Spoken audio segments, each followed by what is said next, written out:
Hi, this is Dennis with Second Chance Tackle, and today I'm back on the older Daiwas. I just like these reels. They're reels that have been built up. They're very solid in performance. They'll last a lifetime if you properly take care of them. And so when I see these at tag sales or garage sales or fishing flea markets and the like, it seems like I just can't pass them by without making an offer. So you can generally buy these for $5 or $10 depending on condition. And they're real easy to maintain, and so long as you check them out properly when you're purchasing them, making sure that there's no glitches with the reel, then you should be able to just tune it up quickly, and that's what I'll show you how to do today. So these came in a couple of different model numbers, a couple of different paint schemes. This is an A160. We're not going to work on that one today. This is the one I just got. It's the B-130, which is a 30 size reel in a kind of a copper scheme. There's a lot out there that are in the silver paint scheme and a few out there that are in the black scheme. So these reels were made in Japan, probably in the 80s. And like I said, a very solid value and one that can be fished for a long, long time, easy to tune up. So let's show you how to do that. So I start by taking the exterior parts off, and that starts with the handle. Now there is no button on this side, so without a button you need to know that, or you can assume that this is a twist off handle, and you would turn the counter to the way that you would crank. So it would simply have a screw handle to it, and that opens up the side case here. We're also going to take the drag off. Take the drag knob off, take the spool off, because we want to do a good cleaning on this while we're at it. So you'll notice a couple of things as I'm working on this. I use a parts bucket, in this case the bottom of a vinegar bottle. And I use protective coating on my non-working hand, so just to keep some of the greases and oils off. So this one's an interesting one. This one does not have a rotor nut up top, and you'll see that on some of these reels. That means that there's a little C-clip underneath here that's holding the rotor on, and we'll go ahead and pull that at one point in time just to make sure it's clean there. So let's get started by taking the 3 side plate screws off. Now, I've worked on these reels. I kind of have a familiarity with them. But if you don't have a familiarity with the reel and you want to make sure that you got this thing set up so that you can put it back together, then take pictures along the way. Break out your cell phone, break out a digital camera or something else, and take the pictures so that you know as you go back to reinstall this where the sequence was and what the outcomes were to that. So I got a stuck screw here. Looks like it may have been possibly cross-threaded, but it's all right. We'll deal with that later. All right, so once you pull that out, you're going to notice that we have a drive side here that's integral to this. So this reel cannot be switched left and right. This is simply a right-handed design reel. This is sort of like the old Damn Quick type reels and some of the earlier pens. This main gear has a shaft that goes right through to the side plate, so you can remove that main gear by simply pushing the gear out. And in this case, it's got some accumulated crud on it, so it didn't come out as easy as you did. But that's important to the overall maintenance of it, so remember we're going to go clean that as well. And then this one's a little sticky with some junk on it, so I'm just going to throw a penetrating oil on there. In this case, it's WD-40, but any penetrating oil or general degreaser can work with that. I'm just going to let that sit on there and work its way in. So this is what I was referring to earlier. We have a rotor that's mounted from below here with a little C-clip. And we're going to go ahead and take the shaft off first, and then we'll go pull that rotor out and make sure it's clean. Very simple design, right? We have a pinion gear, we have a main drive gear, we have a cross block that runs off the stud on the main gear, and we have a shaft that goes up and down. So here's why this reel was not working well. Even though we have some dried grease on here in the slide plates, we have no grease at all on the axle or the main shaft. Limited grease here, and accumulated grease and crud up top where this main shaft or axle kind of joins through. So we're going to just go ahead and make sure that that gets the proper attention, and that's a really simple tune-up in that regard. So we'll pull the shaft off first. And I like these reels a lot. They're very simple in design. They're very effective in use, and they don't fail. Very rarely do they fail. So once you pull that off, then the crosswind block can come off. And now we just have a case, and you can see that's a bone dry case. So really hasn't been maintained. And I suspect that as soon as we put a little lubrication in this one, that this thing is just going to fly in terms of a performer. So just going to use a cotton swab here to get some of the accumulated dried grease off. We'll freshen all of that up. And we'll make sure that, that this is ready to go for a lot of seasons to come. Okay, this is the C-clip that holds the rotor in, so you just want to move that off. I can show that to you now that I have it off. It only mounts in one way, so easy enough to keep track of. And then simply pull the rotor off to make sure that the base and the rotor and the base of the body is clean. So at this point, I'm just going to use a little bit of a degreaser. I use Purple Power as a degreaser, but there's plenty of them out there on the marketplace. I just noticed that this is a concentrated cleaner, and it does a nice job with limited effort, and I'm all about nice jobs with limited effort. So you can just see how quickly that just cleared up the other surfaces. And then we'll take a look underneath here. We'll make sure that that's clean. It is nice and clean. We just had the shim washer come off of that. So I'm just going to grab my paper cloth here and just wipe off any excessive grease there. We'll come back in and we'll put some blue grease on that now. So I use a Penn precision reel grease. Almost all manufacturers have some kind of a variation on that, which is great. It doesn't matter whose you use, just make sure that you use a grease that was designed for fishing reels. I've said that on many of my other broadcasts, but if you're new to my channel, it doesn't hurt to repeat.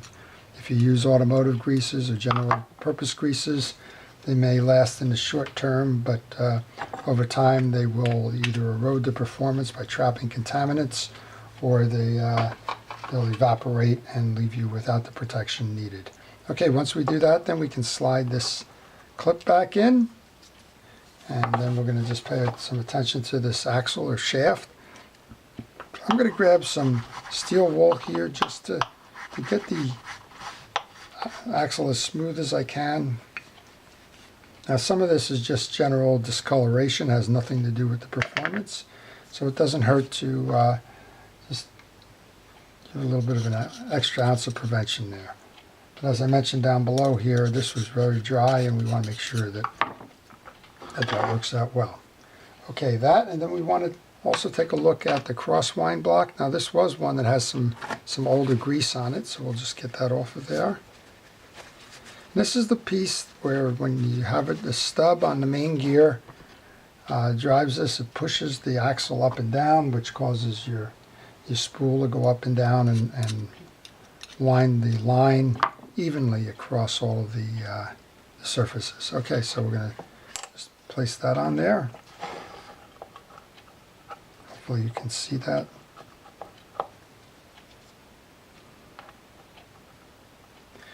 This is a good example of taking pictures. This block could have been set the other way, upside down, and you probably wouldn't have noticed the difference until you came to trying to put the shaft in, and you realized that the shaft was offset. Okay, here's your shaft. Just want to clean a little bit more of that chunk off the top of this, and we're good there. Now this one doesn't have a burring in it, so even less to break, right? It's got bushings, and in this case I don't even see the bushing in there. We have a direct drive on the pinion gear to the main gear, and the main gear to the crosswind block. So we're not dealing with any bushings here or bearings, so how much more simple can a reel get?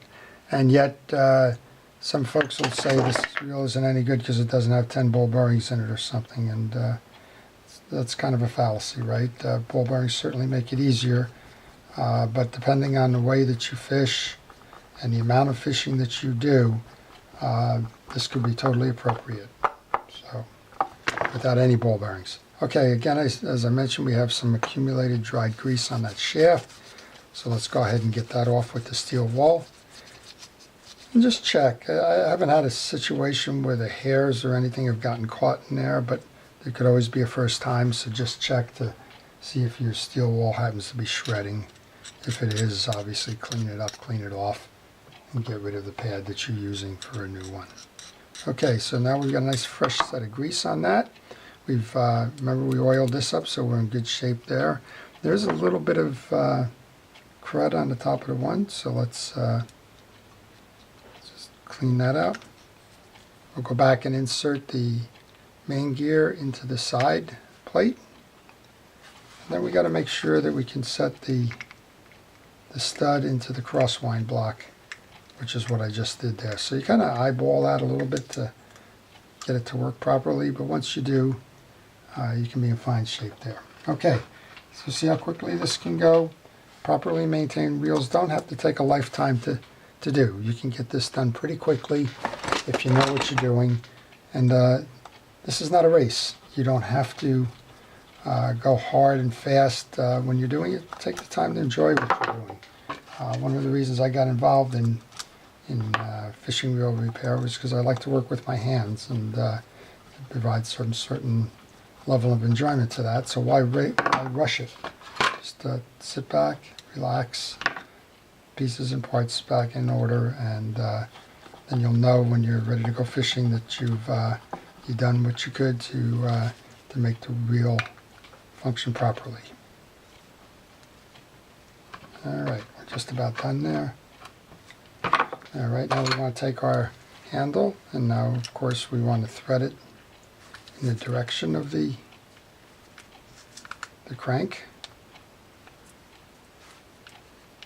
And you just want to make sure that you're aligned properly here. You don't want to cross strip this one because it's going into the main gear, and if you cross strip it, you're going to have trouble. Okay, last service then is the drag washers.